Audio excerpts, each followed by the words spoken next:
Teacher shortages grip schools nationwide. According to the Department of Education, during the 2022-2023 school year, all 50 states reported vacancies. We are struggling, that's true, but it is worth it. Virginia teacher Savannah Norvell says many days she's spread thin, teaching half a dozen of her own classes, in addition to helping cover several other classes. I know I'm often taking my work home with me, grading papers, working on the weekend. In the fall of 2022, nearly half of public schools across the country were operating without a full teaching staff. There was an average of 2 vacant teaching positions per school. Trends are even worse for schools with a large number of minority students. About 6 in 10 public schools with more than 75% minority students had at least one teaching vacancy, compared to about 3 in 10 schools with fewer than 25% of minority students.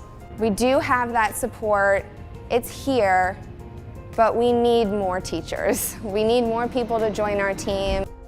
One of the teaching positions with the highest vacancy rates in public schools, special education. It is critical schools fill those roles, as the National Center for Education Statistics finds more than 60% of students with disabilities spend at least 80% of their day in general classes. It's led some school systems to build their own pipelines of qualified teachers. Reporter Heather Graf has insight from leaders at the Department of Education and an in-depth look at the search for solutions. So we're gonna go ahead and get started. Susan Blake has been a special education teacher for 15 years. All right, you wanna keep reading the rest of this page? Yeah, they look in here. And she remembers feeling called to this career at an early age. When I was in high school, I volunteered as a peer mentor as one of my classes in the special education classroom. And then I really knew when I volunteered with the Special Olympics, and just this joy that they would exude was just so amazing, and I just at that moment knew that I wanted to do this for the rest of my life. That's fine.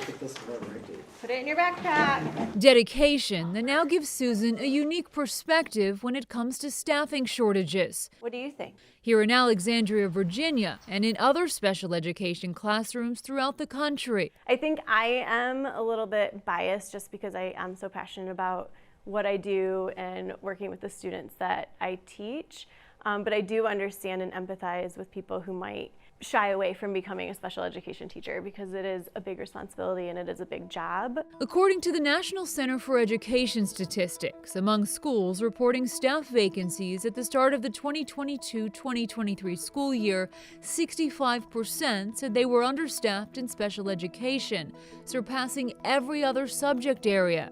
And as for the current school year, the word concerning is an understatement. When we sat down with the U.S. Department of Education's Director of Special Education Programs in August 2023, Valerie Williams said this. A crisis. We are in a crisis point. I believe 48 states have reported shortages in special educators.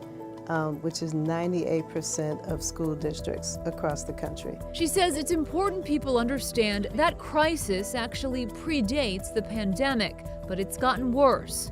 Data from the 2011-2012 school year shows 17% of public schools hiring special education teachers reported difficulties filling their openings. Compare that to the 2020-2021 school year, which coincides with the start of COVID, and the hiring difficulties more than double to 40%. Why do you think special education positions do tend to have some of the highest vacancy rates? Why are those positions so hard to fill? The workload is heavy. It's hard. The challenges are mainly that I'm not sure that people feel prepared. So in Alexandria, the school system is trying to change that through a new partnership with nearby George Washington University. Good. What else? That pairs experienced teachers like Susan with graduate students from the college. They have a phenomenal special education graduate program. We have a special education need, so put our heads together and decided, let's create a residency program. And it allows us to train them so that as they then step into the role of a teacher, they're feeling much more equipped. Take, for instance, Isaiah Clark, who says his connection to this profession is a family affair. My mom has actually been a teacher for 30 years. And even my sister, she's a teacher as well. So it's kind of in our family. So for me, it was a no-brainer when this opportunity presented itself. So you're getting your master's degree. Yes. And you're getting hands-on experience in the classroom. It makes it a whole lot less scary next year when it's time for me to actually be a full-time teacher. The residency program here differs from traditional student teaching because in the first year, Isaiah and other participants take their master's degree coursework while simultaneously working as paid instructional assistants in Alexandria classrooms. Then in year 2, they move into full-time special education teacher roles. And the school system is also offering $800 a year in tuition reimbursement. I get here about 7:30 every day. All of it designed to recruit, prepare, and retain more qualified special education teachers. And so far, so good. I definitely think it will help Alexandria fill the gap. As traditional program enrollments decline, we can't keep sourcing from the same pools, so we have to be creative. And from the U.S. Department of Education, we heard a similar message. We are more creative and more innovative than we have ever been out of necessity, and that is a good thing. So that approach, the apprenticeship model, or the partnerships between school systems and colleges, for instance, those are approaches that this office would support. Absolutely. Teacher residency programs and anything in those vein, those are becoming wildly successful just based on where we are at this moment. A critical moment. You guys can grab your folders and head over to this table. For Susan, as a veteran special education teacher, and for Isaiah as a teacher in training. Yeah. And like the stability is there. Okay. And most of all, Let's skip it. for the students they serve. Because at the end of the day, it's all about the kids. I really do feel like the luckiest person to be able to work with these students. They've inspired and taught me so much more than what you would ever expect.